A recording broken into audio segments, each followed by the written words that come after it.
What's up, y'all? It's Boosted here, and I have got a big announcement.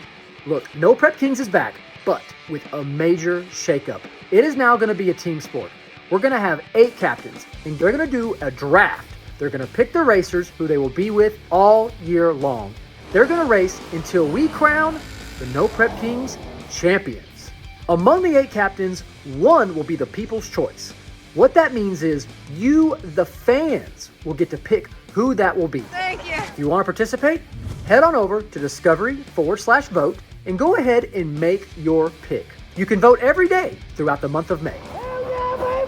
Keep up with the vote and follow Street Outlaws on Instagram, Facebook, and Twitter for all the latest updates. And tune in every Monday for the latest episodes of Street Outlaws.